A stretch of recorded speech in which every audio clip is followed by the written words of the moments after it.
Halo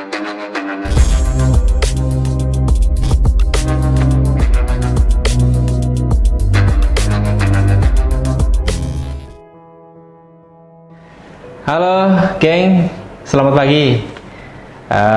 Mudah-mudahan semua teman-teman dalam kondisi baik, sehat, walafiat ya. Amin ya rabbal alamin. Nah, kembali lagi dengan saya nih teman-teman. Hari ini kita akan coba bahas materi lanjutan tentang komunikasi. Ya, baik.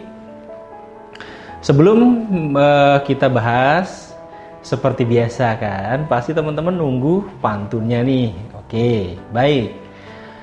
Ini pantun ya untuk ngawali. Buah pinang dibawa lari, lalu terhempas ke pinggir kali.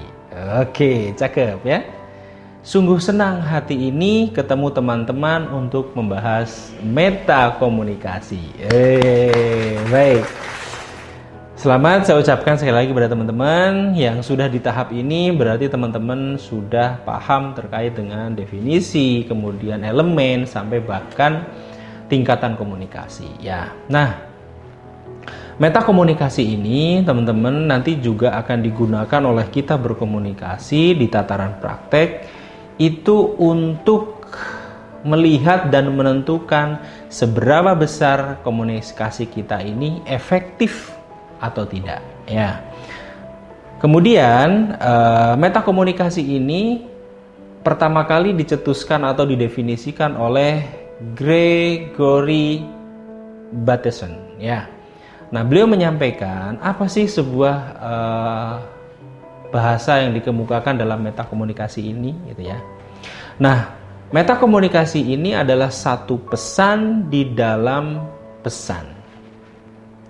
Jadi teman-teman, itu ada pesan yang tersampaikan ke kita dalam pesan yang disampaikan gitu ya. Dan ini biasanya diperlihatkan dengan sikap pengirimnya terhadap diri mereka sendiri atau terhadap pesan itu sendiri.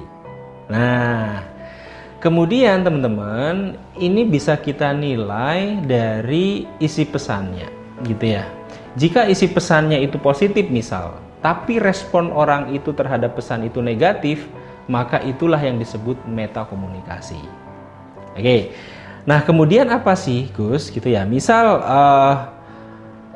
pesan ini dia menyampaikan dengan secara verbal terkait sesuatu informasi, akan tetapi gerakan tubuhnya gitu ya, itu mencerminkan dari verbalnya itu sendiri. Itu disebut metakomunikasi gitu ya.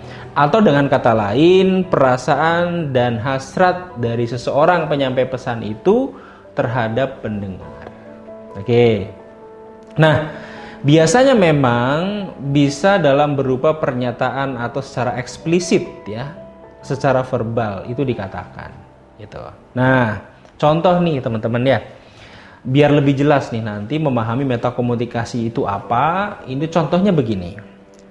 Misal kita sedang komunikasi dengan teman kita nih yang sedang curhat gitu ya teman-teman ya. Dia ngomong banyak, cerita terkait dengan masalahnya misalnya begitu. Kemudian pada satu ketika dia bicara begini. Saya tahu semuanya ini akan membaik gitu. Tetapi kita lihat orang ini ketika berkata seperti itu matanya berkaca-kaca. Nah, artinya keluar air mata dan sebagainya. Satu sisi secara verbal dia menyampaikan bahwasanya semua akan baik-baik saja, akan tetapi di sisi non-verbalnya dia menyampaikan kesedihannya. Artinya bertolak belakang dengan yang namanya verbal dan non-verbalnya. Nah, itu disebut metakomunikasi. Pesan yang terkandung dalam pesan itu sendiri. Nah, gitu teman-teman ya. Sehingga nanti contoh-contoh yang lain bisa Anda cari ya. Nanti dalam tataran praktek kita akan coba lihat, kita akan kaji yang disebut contoh metakomunikasi itu dalam kehidupan sesungguhnya itu seperti apa. Nanti kita akan praktek ya. Kita akan hunting teman-teman dengan cara komunikasi dengan orang baru, kemudian kita coba lihat metakomunikasinya seperti apa gitu ya.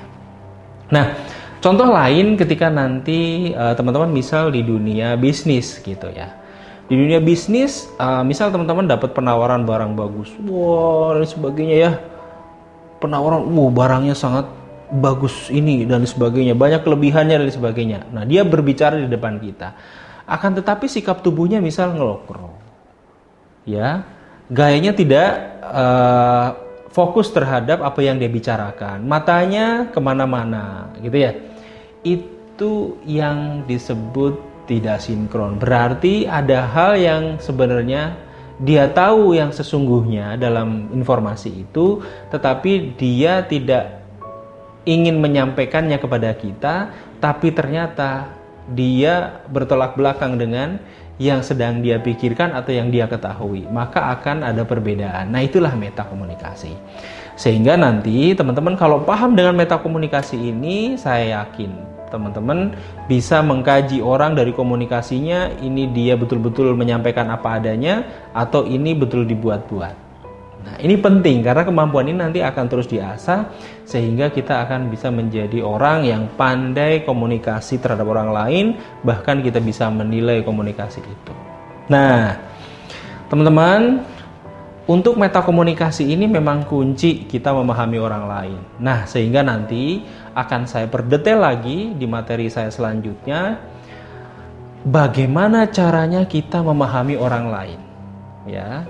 Kalau kita sudah memahami orang lain, maka kita bisa tahu apa yang harus kita lakukan terhadap orang itu. Nah, nanti itu ilmunya akan saya bagi, akan secara spesifik, supaya Anda, teman-teman semuanya, sukses, baik itu berkarir, berbisnis, jadi profesional, mahasiswa, ataupun lebih skup privasi lagi dalam kehidupan rumah tangga Anda. Oke, saya kira cukup untuk video kita kali ini. Terima kasih. Salam sehat, salam penuh manfaat luar biasa. Salam.